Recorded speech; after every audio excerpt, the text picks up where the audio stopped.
కేంద్రంలో ఏ పార్టీ అయినా అధికారంలోకి రావాలంటే హిందీ రాష్ట్రాలు చాలా కీలకం. వాటిలో ఎన్ని ఎక్కువ స్థానాలు గెలుచుకుంటే అంత సునాయాసంగా అధికారం చేజిక్కించుకోవచ్చు.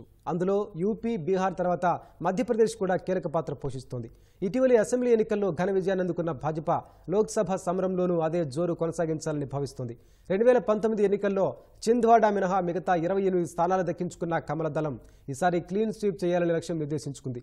మరోవైపు అసెంబ్లీ పోరులో చతికిలపడిన హస్తం పార్టీ సార్వత్రిక సమరంలోనైనా సత్తా చాటాలని తీవ్రంగా శ్రమిస్తోంది. సార్వత్రిక ఎన్నికల్లో భాగంగా మధ్యప్రదేశ్లో మొత్తం 29 స్థానాలకు మొదటి 4 విడతల్లో పోలింగ్ జరగనుంది. ప్రధాన పార్టీలకు ప్రచారానికి వీలైనంత ఎక్కువ సమయం ఉండడం వల్ల ప్రణాళికాబద్ధంగా ముందుకు సాగుతున్నాయి. ఈ విషయంలో అధికార భాజపా మరింత వ్యూహాత్మకంగా అడుగులు వేస్తోంది. లోక్సభ ఎన్నికల్లో 370 స్థానాలు గెలుచుకోవాలని లక్ష్యంగా పెట్టుకున్న కమలదళం తనకు అనుకూలంగా ఉన్న రాష్ట్రాలపై మరింత దృష్టి సారించింది. ఇందులో భాగంగా అధికారంలో ఉన్న మధ్యప్రదేశ్లో క్లీన్ స్వీప్ పై కన్నేసింది. 4 నెలల క్రితం జరిగిన అసెంబ్లీ ఎన్నికల్లో ఘన విజయాన్ని అందుకున్న భాజపా లోక్సభ ఎన్నికల్లో మొత్తం 29 స్థానాలను గెలుచుకోవాలని లక్ష్యంగా పనిచేస్తోంది. ప్రధానంగా ప్రధాని మోదీ మేనియాను బలంగా నమ్ముకుంది. మోదీ విజన్, అభివృద్ధి విషయంలో నిబద్ధత, ప్రపంచవ్యాప్తంగా పేరు ప్రఖ్యాతులు సాధించడం వంటి అంశాలను బలంగా ప్రజల్లోకి తీసుకెళ్తోంది. దీనికి తోడు మధ్యప్రదేశ్లో భాజపా సంస్థాగతంగా బలీయమైన స్థితిలో ఉంది.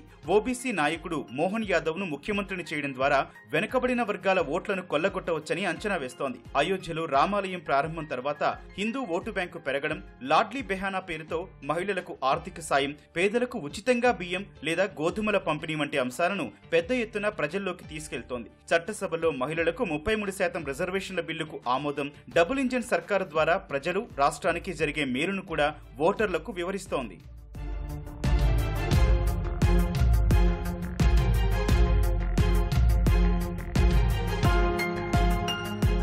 ఇదే సమయంలో అంతర్గత విభేదాలు భాజపాకు తలనొప్పులు తెచ్చిపెడుతున్నాయి. సీనియర్ నేతలమైన తమను కాదని 3 సార్లు ఎమ్మెల్యేగా గెలిచిన మోహన్ యాదవ్ ను సీఎం చేయడం శివరాజ్ సింగ్ చౌహాన్, నరేంద్ర సింగ్ తోమర్, కైలాష్ విజయ్ వర్గీయ వంటి నేతల్లో అసంతృప్తిని రాజేసింది. కొందరు మంత్రులపై అవినీతి ఆరోపణలు, దళితులపై దాడులు, నిరుద్యోగం, రైతుల సమస్యలు కూడా అధికార పార్టీకి సవాళ్లుగా మారాయి. అయితే అధికారంలో ఉండడం సహా లోక్సభ ఎన్నికల్లో పోటీ చేసే అభ్యర్థులను ముందే ప్రకటించడం భాజపాకు అనుకూల వాతావరణాన్ని కల్పించింది. కాంగ్రెస్, ఇతర ప్రతిపక్షాలు బలంగా లేకపోవడం కూడా కమలం పార్టీకి వరంగా మారింది.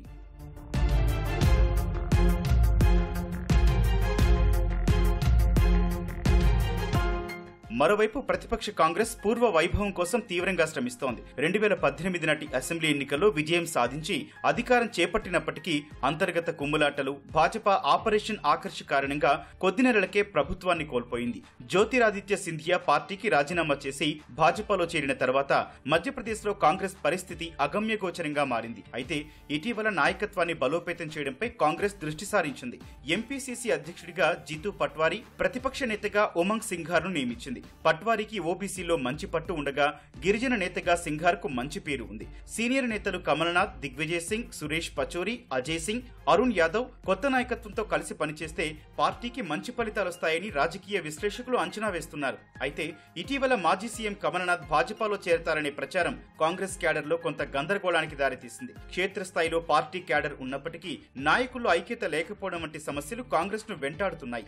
ఆమ్ ఆద్మీ, ఎంఐఎం, బీఎస్పీ పోటీలో ఉండడం కాంగ్రెస్ కు నష్టం కలిగించేలా కనిపిస్తోంది. భాజపా ప్రభుత్వ వ్యతిరేక ఓటు, పలువురు మంత్రులపై అవినీతి ఆరోపణలు, నిరుద్యోగ సమస్య, ధరల పెరుగుదల, జీఎస్టీ వంటి అంశాలను అస్త్రాలుగా మలుచుకొని పోరాటం చేయాలని కాంగ్రెస్ భావిస్తోంది.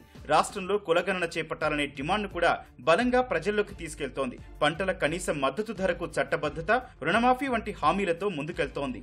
మధ్యప్రదేశ్లో క్లీన్ స్వీప్ చేయాలని భాజపా, ఎలాగైనా పట్టు సాధించాలని కాంగ్రెస్ చేస్తున్న ప్రయత్నాలు ఏ మేరకు సఫలమవుతాయో జూన్ 4న తేలనుంది.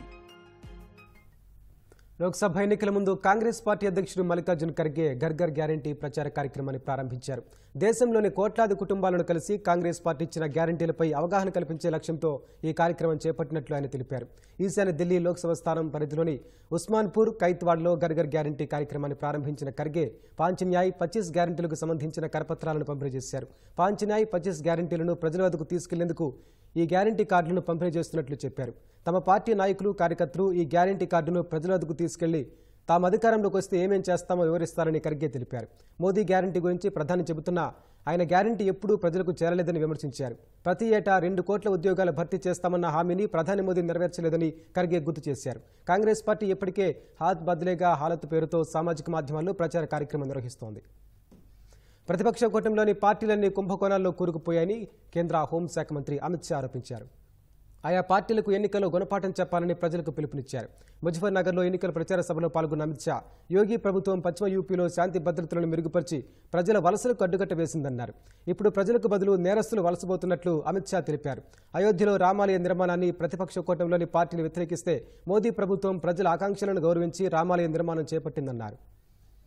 गठबंधन गठबंधन है अखिलेश यादव जी की पार्टी कांग्रेस पार्टी ये कभी नहीं चाहते थे अयोध्या में राम मंदिर बने। ये कांग्रेस पार्टी ने 70 साल तक राम जन्मभूमि के मुद्दे को अटका कर रखा। मोदी जी ने केस भी जीता, भूमि पूजन भी किया और 22 जनवरी को रामलला की प्राण प्रतिष्ठा भी कर दी।